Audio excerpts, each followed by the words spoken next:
I'll just slide it over to this position here and oops, place my paper over top of it.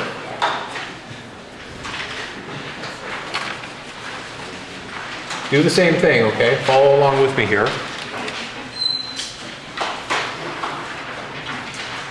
So what I have is I have a vanishing point that's off my page over here. It's turn, right there. Okay, there's my vanishing point there. Okay, so it's outside my page field of vision that I'm using right now. And what I want is I want the corner of my room to be here in the exact same position as the other one was. Okay. I want to keep this vanishing point that's over here on this side. So therefore this edge of the room is going to go like this. And this edge of the room over here is going to go that same vanishing point like that. Okay. But what I'm doing is I'm going to take this vanishing point here, and if this is the one corner that I had down here, I want to open this out. So on my horizon line here, I'm simply going to slide that over to this point here. So now the corner of my room is now over here.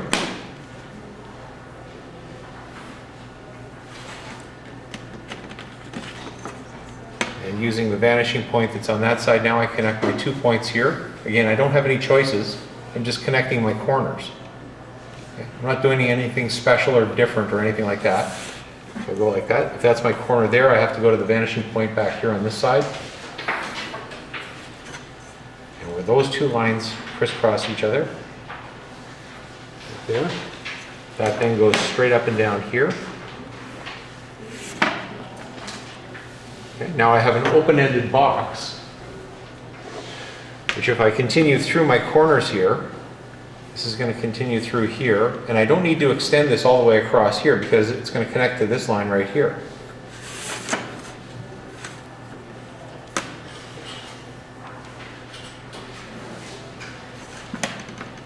And then this corner should go through this corner to the vanishing point on the side.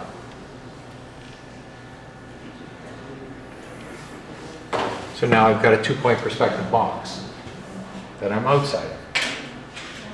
But if I limit my field of vision to this, I can still go inside the box, just so long as I don't show the outer edges of the object itself. Okay? So this now corrects my perspective down here because this is greater than 90 degrees. All right? So your vanishing points now, my vanishing point here, here's, let's say this is the center of my field of vision. Well, let's say the corner of the room is my center of my field of vision. I'm looking right down at this point right here. That's where the center of my field of vision is. My one vanishing point on this side is, just measure it here, it's 9 inches on that side, and on this side over here, it's 10.5 inches over there. So it's slid slightly over on one side. Now I can continue, I could bring this vanishing point here in, right? So if I take another blank sheet of paper. How did you pick that vanishing point? How did I pick it? Yeah. I just arbitrarily chose it. Okay. Because then it has to be greater than 90 degrees here. Okay? So long as that's greater than 90 degrees, that's fine. So let me just take and put this on here. And again, follow along with me. What I'm going to do is I'm simply going to trace off where my corner was here. Make it the exact same length. But what I'm going to do is I'm going to take this vanishing point here and I'm going to bring it back in. And I'm going to place it right there. So therefore, I have to connect my dots. Okay, from this bottom corner here down like this. And from this corner here, it goes like that. Okay, so that's describing that end wall now, but it's shifting it slightly. See the slight shift on the bottom? The top part is not as apparent because it's closer to the horizon line, but notice this line down here. Whoops, let me just get it lined up properly. See it shifting? Okay, that's because I brought this vanishing point in. The closer I bring this vanishing point in, the more this line here is going to angle, like this. right? And as I bring it in closer and closer to the center of my field of vision, that means that the other vanishing point on this side here has to move exponentially out in that direction. It's got to continue moving further and further out that way, because as soon as I bring it into my field of vision, it turns into one-point perspective. It has to be one-point perspective. And so therefore my lines here have to be going straight across, parallel to the horizon line. Right? So I can shift this point in a little bit. I've only shifted it this much over here from here to here, which means that the other vanishing point on this side over here, I'm going to shift it maybe about that much. Okay, so it's going off my desk around here, which means that these lines here, on this point, there's where it's going originally to there. I'm simply going to shift it so it's going to go like this. Like that. Okay, which means when I select my corner that's over here, and I'll put it in the exact same point, like that. When I've shifted this one from here to here, that means that this corner also has to shift from here to about here. So what I'm doing is I'm guessing where that vanishing point is there based on the lines that I'm creating. Does it look right? So now when I come back to my corner over here, if I place my corner here, it's going to line up directly underneath my vanishing point, which means when I draw those lines down, it's going to come like this. And do you see what's happening once again? It's less than 90 degrees. So I can't do that. That means that I have to take this corner here and I have to slide this down like this in order to maintain that 90-degree angle. Get it? Okay, I have to slide it from this corner here down like this, which means it's now going more parallel. My vanishing point there has slid out. It's gone from here, it's sliding further out, which means I now have to adjust this one as well. And so this line now gets closer to that on that angle. So it's flattening out my room. My room is now flattening out this way. This line here is pretty much going to go parallel to the horizon line across there like that. Okay? So it simply takes and flattens the room out and turns it back into a one-point perspective over here. I'm right up against the wall right there, which is creating this 90-degree angle down here. Okay? So it makes it look like it's correct now. So how am I choosing to do this? Like, how am I knowing that this is right? It's based on the rule that it can never be less than 90 degrees, and does it look right? Okay? If it looks right, then you're okay. But that's the whole tricky part, is knowing when something is right. And so I'm giving you an absolute rule. If a corner goes less than 90 degrees, it's wrong. Okay? If you ever have a corner of a room that goes less than 90 degrees, you know you're wrong and you have to make an adjustment to your vanishing point on the side. Okay? It's an absolute rule. You don't even have to question. Like, don't come and say to me, there's something wrong with this, I'm not sure what it is, because I'm just going to point to the corner that's less than 90 degrees and go, is this not an absolute rule? Didn't I tell you about this? And you're going to go, oh yeah, I guess I forgot. Okay? And I'll go, think when you draw. Okay? Simple rules all the way through. Nothing but simple rules that you have to adhere to every time you drop a line down. So your primary rule is, there's only 3 directions your lines can go in. Only 3. And the lines can never pinch tighter than 90 degrees, ever. And just connect all your dots. Okay? Once you do that, you step back and you look at it and you say, does this look right? Does this look like it's correct? And if you can't make that judgment call, if your brain is so scrambled up from all this massive information that I've just poured onto you, of only 3 directions and never less than 90 degrees, if that's too much for you, and you've overloaded, and your brain is going, then come to me and ask me, okay? And I'll simply say, well, it's less than 90 degrees. And you'll go, oh, okay, I'll remember that next time, okay? And then you better start remembering it next time, right? So just follow these really simple rules and you'll be okay. All right, so we're going to take a little bit of a break, because I want to come back and I want to address the 2-point perspective stuff some more. Okay, so we're going to go back and we're going to do some more 2-point perspective stuff. Again, just dealing with the very simple elements of it. Just need to grab another pencil here that's sharp.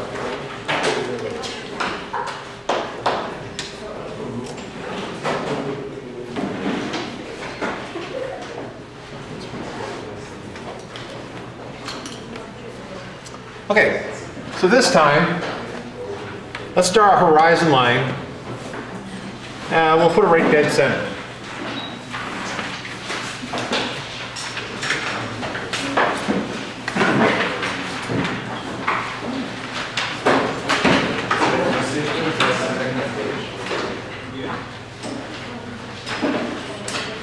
And now what I want you to do is I want you to put a vanishing point here and a vanishing point over here.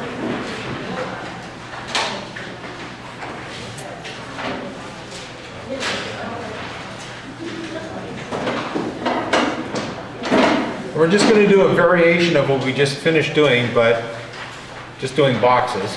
What I want you to do is put a corner here.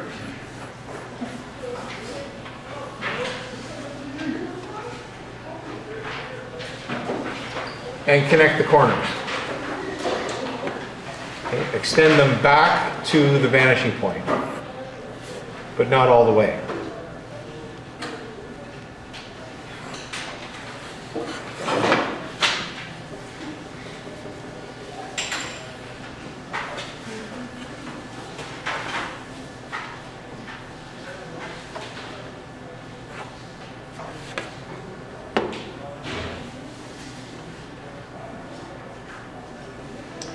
And then once you've done that, select your end points,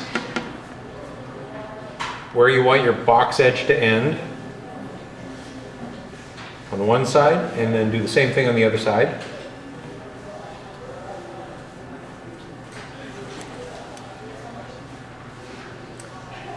And so we now introduce 4 more end points here, and take each of those off to the vanishing point as well.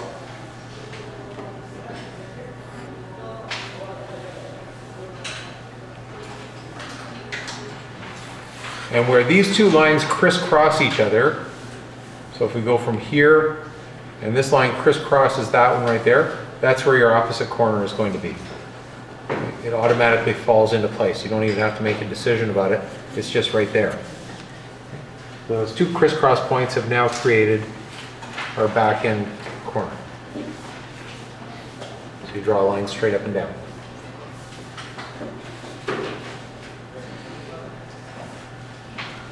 So when we look at this box now, we can see that we have a vanishing point over here on the right-hand side, and we have a vanishing point over here on the left-hand side. When you look at the box itself, you can see, if we pretend that the box is solid, we can see 3 planes. We can see the top plane up here, we can see the right-hand plane here, and we see the left-hand plane that's over here. Again, from the orientation of the way we've drawn the box in relationship to the vanishing points and the horizon line, it looks as though this edge here, we see less of it than we do this edge over here. Now, why is that? It's because this side here, this corner, that we've chosen to select as being closest to us, right? From our point of view when we're looking at the box, if we were to reach out and touch this corner, that corner would be closer to us. This one is further away. This one is actually the furthest of the 3 corners, and this one is second. So it's closest, second, third, and then this one is the farthest corner away from us. So because this corner here is closer to this vanishing point, it's rotating the box so that we see less of this edge and more of this edge here. We're turning the box in this direction here. Now, if we take and we put another box right here, let's just select another corner here and do this. And once again, just choose arbitrary endpoints for the top and the bottom. And again, go off to your 2 vanishing points. So you only have 3 choices. We've already chosen the one straight up and down. And so from here, we have to go back to this vanishing point on the left-hand side. Then we have to go back to the vanishing point on the right-hand side. Top and bottom. Then we choose the depth of the box. How deep is it?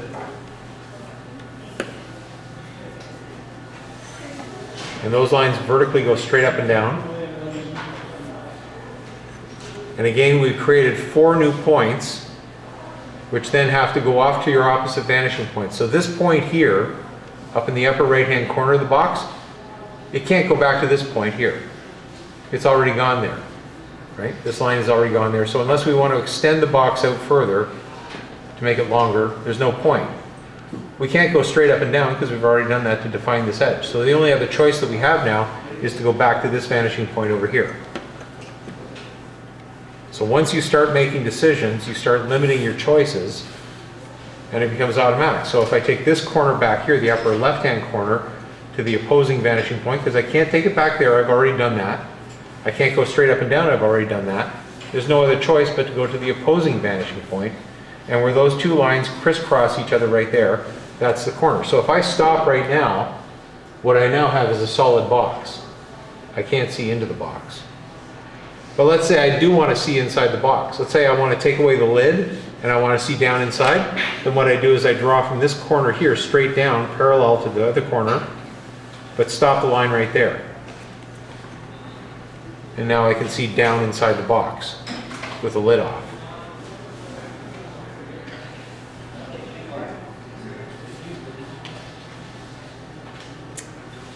Okay, now what I want you to do is select a vanishing point or a line, a corner, and put it over here.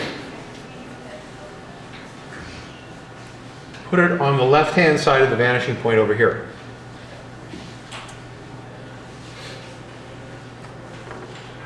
So once again, we have an end point, 2 end points for our box, or our corner, and we only have 2 choices. We go to this vanishing point here, or we go to this vanishing point here. So connect your lines. So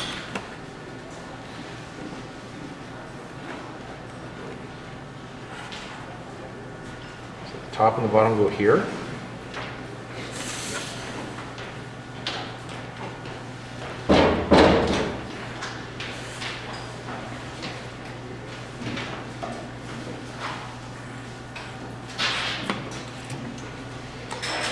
Hey, you guys hear that? What's that sound? There's an error here. Anybody see the error? 90 degrees. It's less than 90 degrees. Danger, danger, danger, Will Robinson. The angle is less than 90 degrees. It can never be less than 90 degrees. Nope. We're not drawing triangles, we're drawing boxes. Nice try, nice try. So therefore, what's the rule here? Because the vanishing point here is in line with the front edge of the box, therefore we must be standing directly in front of the box. Therefore, this must be at a 90-degree angle to where our vanishing point is. The line must go parallel to the horizon line. And the box becomes 1 point. Hooray! We win. Okay, so now we go back to this vanishing point over here. Single vanishing point.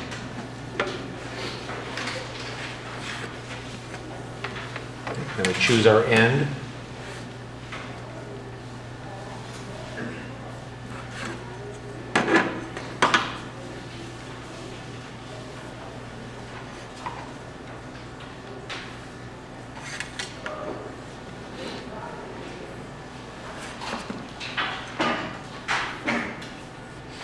Okay, now what I want you to do is put a corner over here.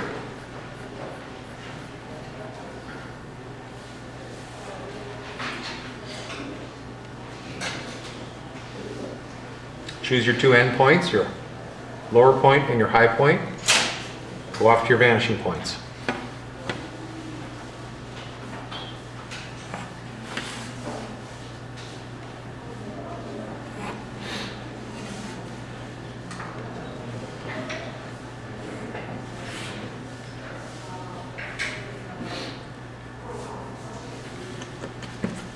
start to make your boxes. If this box is solid, then you shouldn't be able to see through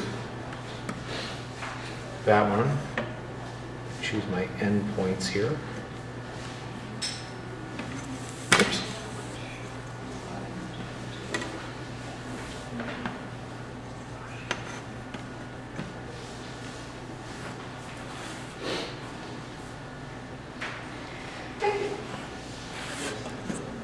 This time I'm going to make this side open. I'm going to go from that corner there and extend my line in this way here.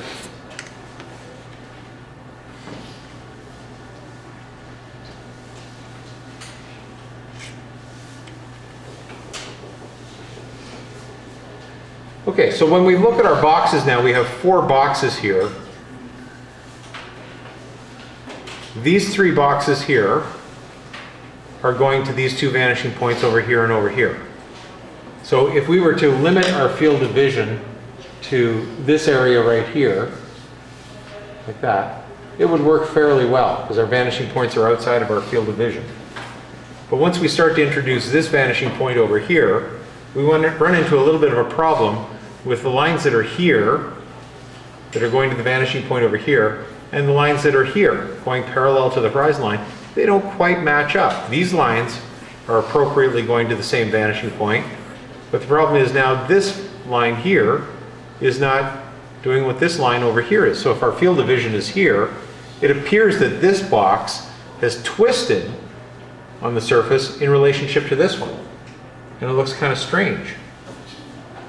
So we have to be careful when we're blending 1-point and 2-point stuff together, that we make sure that the lines are not disconnecting with each other, like in this instance here. So in order to make this box here or this box here work properly, this box is an absolute. This has to stay this way, okay? Because this corner here cannot be less than a 90-degree angle, right? So therefore, what we have to do is we have to start to, well, it actually is less than a 90-degree angle. In a 2-point perspective, it can't be less than 90 degrees. However, in a 1-point, it can, right? So what we have to do then here is on this box is we'd have to cheat it by extending this vanishing point here further out onto the side, which would cause the lines here to slide down like this a little bit. Just a little tiny bit there. And this line here as well. And what that does is it brings it more in line with this part here. This line in line with that part there. So that they feel better together. All right? So that's called cheating your perspective, if you're trying to blend 2-point and 1-point perspective into one view. Because if we were to then change this point of view, let's say we change our field of vision so that it's over here like this, and this is the environment that we're sitting inside of. It's a 1-point perspective because our other vanishing point's way out here. We'd have to cheat this one just a little bit more over on the side in order to get it to jive together with the rest of the entire environment. Because anything that's going off in this direction over here is actually formally a 2-point perspective box. So once again, look inside the room here right now where you're sitting and look straight ahead at the vanishing point that's against your wall. Okay? Now, look off into the corner. Those of you that are on this side of the room over here, look in that corner, and those of you that are on this side of the room, look in that corner. You see all the desks that are in front of you, or the garbage can that's up here, you're looking at them now in a 2-point perspective, right? You've got a corner of the box, or the desk, that is closest to you, and the other ones are receding away. So therefore, anything that's on the peripheral side of your field of vision is a 2-point perspective box, right? But if we were to draw this now as a 1-point perspective room, so let's try this now on a separate sheet of paper.